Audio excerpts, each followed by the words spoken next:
Guess if talk about nephritic syndrome, तो nephritic syndrome होता क्या है? जो नॉर्मल ग्लोमेरुलस होता है उसके अंदर जो नॉर्मल जीएफआर होता है उसमें प्रोटीनूरिया एब्सेंट होता है और हेमाटूरिया एब्सेंट होता है। क्यों? क्योंकि जो ग्लोमेरुलस है उसके अंदर एनाइंस होते हैं, तो एनाइन रिपेल करते हैं। दैट्स व्हाई प्रोटीन और ब्लड नॉर्मली अपनी जीएफआर से फिल्टर नहीं होता है। लेकिन जब ग्लोमेरुलस का इन्फ्लेमेशन होता है उसकी वजह से ग्लोमेरुलर नेफ्राइटिस होता है, नेफ्राइटिक सिंड्रोम होता है। So what is nephritic syndrome? Nephritic syndrome के अंदर हमें 4 मेन कैरेक्टरिस्टिक्स पढ़ने को मिलेंगी। हमें ये 4 पॉइंट्स याद रखने हैं वेरी एसेंशियली। सबसे पहले तो इसमें जीएफआर कम होगा, हाइपरटेंशन प्रेजेंट होगी, प्रोटीनूरिया प्रेजेंट होगा, हेमाटूरिया प्रेजेंट होगा। आई कैन रिपीट, इसमें जीएफआर कम होगी, हाइपरटेंशन होगा, प्रोटीनूरिया प्रेजेंट होगा, हेमाटूरिया प्रेजेंट होगा। जीएफआर कम होगी इन द सेंस ओलिगोयूरिया इसके अंदर होगा, यूरिन कम हो जाएगी। हाइपरटेंशन होगा क्यों? क्योंकि इसमें रास का एक्टिवेशन होगा, रास का एक्टिवेशन की वजह से बीपी बढ़ जाएगा। फिर क्योंकि इसमें एनाइन चार्जेस कम हो जाएंगे क्योंकि उसमें इन्फ्लेमेशन होगी ग्लोमेरुलस के अंदर, दैट्स व्हाई उसकी वजह से प्रोटीनूरिया होगा और हेमाटूरिया प्रेजेंट होगा। राइट तो अगर कोई भी आपसे बेसिक पॉइंट्स पूछे नेफ्राइटिक सिंड्रोम के बारे में तो आप ये 4 पॉइंट्स बता सकते हैं। That are what? That are decrease in your GFR, hypertension, protein, presence of proteinuria, presence of hematuria. अब हेमाटूरिया प्रेजेंट है तो इसके अंदर और कौन कौन सी कैरेक्टरिस्टिक्स आएंगे? तो इसमें स्मोकी और गोला कलर्ड यूरिन प्रेजेंट होता है। इसमें जो अपन एक वीक अपार्ट 3 सैम्पल लेते हैं यूरिन का, we take 3 samples 1 week apart. उसके अंदर जो आरबीसी और एचपीएफ का रेशियो है, जो आरबीसी और एचपीएफ का रेशियो वो 3 से ज़्यादा आता है। So this is all what is present in the case of हेमाटूरिया। उसके बाद एक हाइलिन कास्ट प्रेजेंट होता है। अगर यूरिन के अंदर हाइलिन कास्ट पे आरबीसी प्रेजेंट होती है तो उसे हम आरबीसी कास्ट कहते हैं। तो हमें इसके अंदर, इस बीमारी के अंदर आरबीसी कास्ट भी देखने को मिलती है। और आरबीसी अगर इन्फ्लेम्ड ग्लोमेरुलस से पास होती है so there is change in the shape of your RBC, that is called as your dysmorphic RBC. Right, अगर आरबीसी इन्फ्लेम्ड ग्लोमेरुलस से पास हो रही है तो आरबीसी की शेप चेंज हो जाती है and that's why it is called as your dysmorphic RBC. अगर ग्लोमेरुलस इन्फ्लेम्ड नहीं है तो आरबीसी की शेप चेंज नहीं होगी, तो वो आइसोमॉर्फिक आरबीसी होगी। लेकिन अगर उसकी शेप चेंज हो रही है आरबीसी की, मतलब ग्लोमेरुलस इन्फ्लेम्ड था। Right, so what are the common characteristics you are going to see under the case of hematuria? आपको देखने को मिलेगी स्मोकी या cola coloured urine, you will be seeing RBCs to HPF ratio more than 3, hyaline cast पे आपको RBC present मिलेगी, that is RBC cast मिलेगा आपको इसके अंदर, और डिस्मॉर्फिक आरबीसी देखने को मिलेगी। जैसे कि आप देख सकते हैं यूरिन कंटेनर के अंदर आपको डार्क ब्राउन कलर का यूरिन देखने को मिलेगा। उसके बाद रेडिश आरबीसी देखने को मिलेगी, उसके सिलेंड्रिकल स्ट्रक्चर्स देखने को मिलेंगे इस तरीके से। राइट, आरबीसी कास्ट आप और केसेस में भी देख सकते हैं जो अपन बाद में पढ़ेंगे। राइट, तो एज आई डिस्कस्ड अबाव कि आरबीसी 2 टाइप की होती है, one is isomorphic RBC, one is dysmorphic RBC. Isomorphic मतलब सेम अपीयरेंस। तो आरबीसी का सेम अपीयरेंस कब होगा? जब कोई हेमाटूरिया का नॉन ग्लोमेरुलर कॉज होगा, लाइक या स्टोन्स और या ट्यूमर। लेकिन अगर आरबीसी डिस्मॉर्फिक है मतलब ग्लोमेरुलर नेफ्राइटिस ही उसके अंदर प्रेजेंट है। So now if I talk about your acute proliferative glomerular nephritis, तो इसके अंदर acute होगा, प्रोलिफरेटिव मतलब इसके अंदर जो सेल्स हैं उनका अमाउंट बढ़ेगा and that will cause your glomerular nephritis. इसके अंदर इम्यून कॉम्प्लेक्स का फॉर्मेशन होता है against what? Against your endogenous and exogenous antigens. Endogenous causes क्या क्या होते हैं? Like SLE. एक्सोजीनस कॉजेज क्या क्या होते हैं? Like infections mainly due to streptococcus और स्टेफाइलोकोकस ऑरियस। तो अगर स्ट्रेप्टोकोकस की वजह से एक्यूट प्रोलिफरेटिव जीएन हो रहा है तो फिर उससे डिजीज़ होती है post streptococcal glomerular nephritis, that is PSGN. तो आप पीएसजीएन को याद कैसे रख सकते हैं? It is most common GN in the case of a paediatric age group, PP से आप याद कर सकते हैं इसको। इसकी पैथोजेनेसिस क्या हो जाती है? इसमें हिस्ट्री होती है स्किन या सोर थ्रोट इन्फेक्शन की। राइट, तो अब इसकी पैथोजेनेसिस काफ़ी इंपॉर्टेंट है, तो आपको ये अच्छे से याद रखनी है। क्या? पीएसजीएन की पैथोजेनेसिस क्या होती है?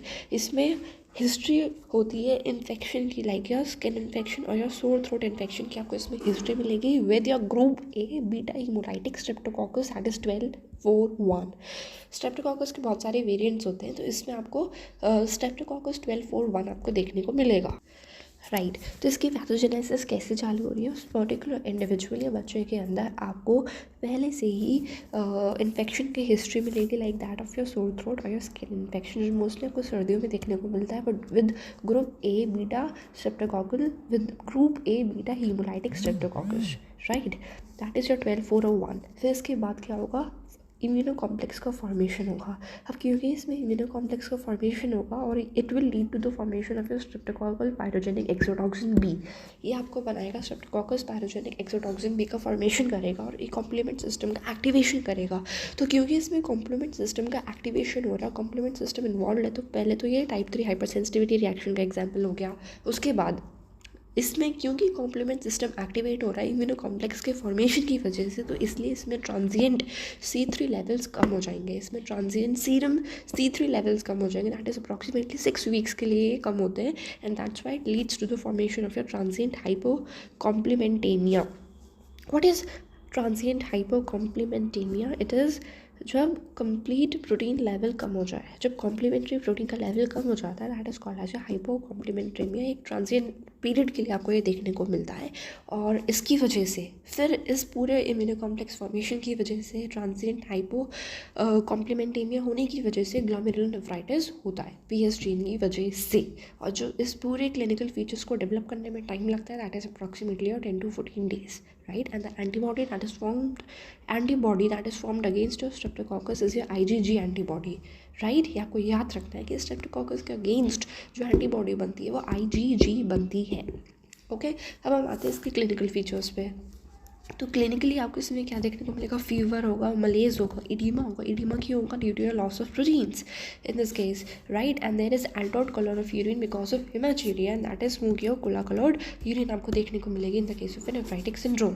फिर डायग्नोसिस में आपको सबसे पहले इसमें ब्लड का डायग्नोसिस करेंगे, जिसमें आपको क्या करना होगा? जिसमें आपको एक तो कॉम्प्लीमेंट्री प्रोटीन का लेवल कम देखने को मिलेगा सीरम के अंदर, दैट इज ब्लड के अंदर आपको C3 प्रोटीन कम मिलेगा। उसके बाद हम एंटी स्ट्रेप्टोलाइसिन OAB यूज़ करेंगे और एंटी DNase BAB यूज़ करेंगे। मतलब हमें 2 एंटीबॉडीज़ यूज़ करेंगे। ये 2 एंटीबॉडीज़ हमें ब्लड के अंदर पाई जाएंगी because they will be acting against the particular antigen, right? तो जो प्रेफरेबल एंटीबॉडी हम यूज़ करते हैं ब्लड के डायग्नोसिस के लिए, वो है एंटी DNase B एंटीबॉडी। और बाकी जो ज़्यादा सिग्निफिकेंट है in the case of your rheumatic heart disease, that is anti streptolysin O antibody, right? और C3 प्रोटीन का लेवल कम दिखेगा, तो दैट इज ऑल्सो मार्कर और diagnosis fact of your blood in the case of your blood.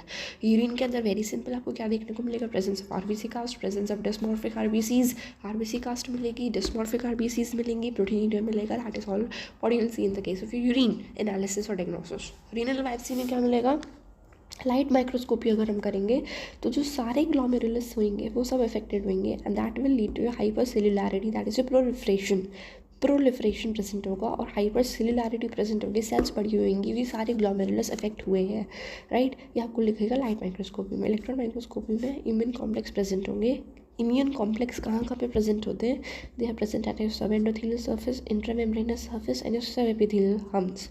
सब endothelial surface पे, intramembranous surface पे सब एपिथेलियल हम्स आपको इसमें देखने को मिलेगी। That are the most characteristic finding in the case of your PSGN। तो आपको मोस्ट कैरेक्टरिस्टिकली यहाँ पे सब एपिथेलियल हम्स देखने को मिलेंगे। इसके इम्यूनोफ्लोरेसेंस के अंदर भी आपको ग्रैनुलर अपीयरेंस मिलेगा due to your IgG antibody और your C3 complement protein, and the appearance will be like starry sky or lumpy bumpy appearance. Starry sky or lumpy bumpy appearance you'll be able to see. So what are the main characteristic features of your PSGN? So you'll be seeing hypercellularity, subepithelial humps will be present, and starry sky appearance or lumpy bumpy appearance will be seen, and the most characteristic appearance is subepithelial humps का present होना.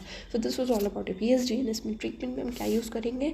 Fluid restriction करेंगे, हम इसमें antibody, हम इसमें antibiotics देंगे, minimal change occurrence, minimum chance of free occurrence हो, ऐसा करेंगे। और चिल्ड्रन में 90% ही रिकवर कर जाता है, एडल्ट में 60% रिकवर करता है। जो बाकी केसेस होते हैं वो फिर प्रोग्रेस करते हैं RPGN के अंदर, राइट?